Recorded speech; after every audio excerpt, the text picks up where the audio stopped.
اس میں ایک فیصلہ supreme court of Pakistan already دے چکی ہے اور اس میں پی ٹی آئی کے بیانیے کو غلط قرار دے چکی ہے۔ وہ فیصلہ تھا اسمبلی کی بحالی کا فیصلہ۔ دیکھیں اسمبلی کی جب انہوں نے اسمبلی کو ڈیزالو کیا تو اس میں فواد چودھری صاحب نے جو قرارداد پیش کی اس میں انہوں نے یہ کہا تھا، اور یہ جو کچھ میں ابھی عرض کر رہا ہوں یہ سارا سپریم کورٹ کے اس 5 رکنی بینچ کے فیصلے کے متن میں شامل ہے۔ اگر کہیں میں غلطی کر رہا ہوں تو ریما میری کریکشن کر دے۔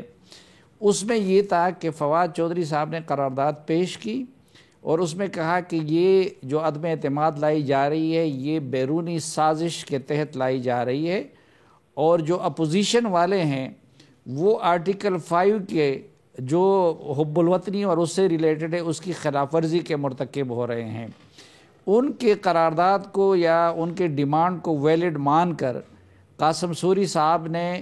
عدم اعتماد کی تحریک کو ختم کر دیا اور اسمبلی کی ڈیزولوشن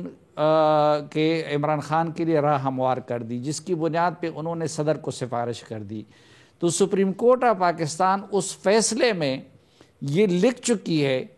کہ پی ٹی آئی اپنا امریکی سازش کا بیانیہ ثابت کرنے میں ناکام ہوئی، اس لیے ان ساری چیزوں کو ریورس کیا، اور اس لیے یہ اس فیصلے میں کہا گیا کہ عمران خان بھی، قاسم سوری بھی، عارف علوی بھی وہ آئین شکنی کے مرتکب ہوئے ہیں۔ تو ایک تو اگر سپریم کورٹ کا اس معاملے میں کوئی فیصلہ ہے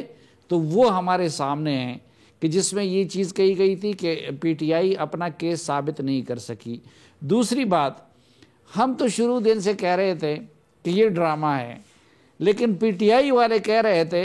کہ نہیں ہم نے آفیشیل سیکرٹ ایکٹ کی وائلیشن کی ہے، یا ہم نے مثلاً جو جو پریڈ گراؤنڈ کا جلسہ تھا جس میں عمران خان نے وہ کاغذ لہرائی تھی اور اس میں شاہ محمود قریشی نے کہا کہ میں نے تو وہ کاغذ آج ان کے حوالے کر دی، وہ امانت ان کو دے دی، تو میں نے اس پہ ٹویٹ کیا کہ عمران خان نے جو کاغذ لہرائی ہے وہ سائفر نہیں ہے، کیونکہ سائفر کا رنگ سفید نہیں ہوتا۔ اب پھر جب عمران خان صاحب نے کہہ دیا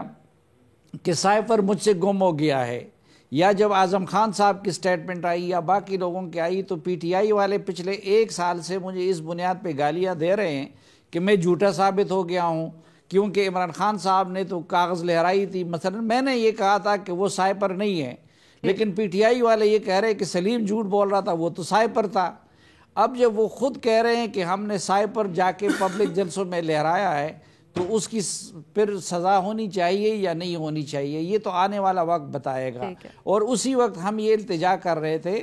کہ خدا کے بندو یہ کام نہ کرو ایک وقتی سیاسی فائدے کے لیے، اس سے پاکستان کو یہ نقصان ہو رہا ہے، پاکستان کے سفیروں پہ اب کوئی اعتماد نہیں کرے گا۔ اور ساتھ اسی وقت میرا ایک آرٹیکل بھی موجود ہے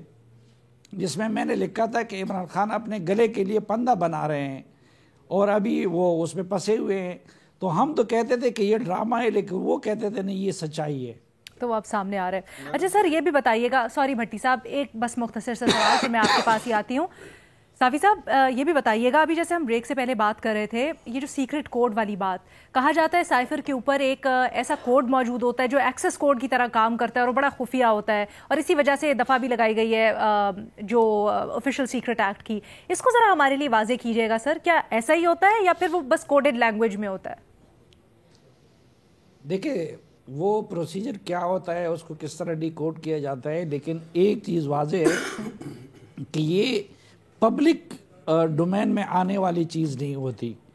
اور وہ سیکرٹ چیز ہوتی ہے، اس لیے اس کو کوڈڈ شکل میں بھیجا جاتا ہے اور اس لیے اس کو ڈی کوڈ یہاں پہ مخصوص طریقے سے کیا جاتا ہے۔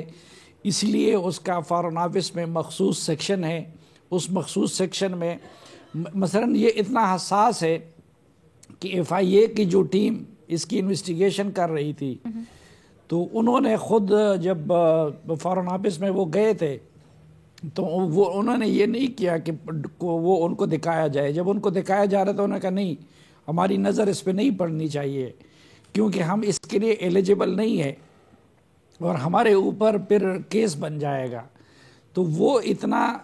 اس لحاظ سے حساس ہوتے ہیں. مثلا اس کوڈ اس کسی سائپر میں دو ملکوں کے درمیان ایٹمی پروگرام سے متعلق خصوصی پیغام بھی ہو سکتا ہے.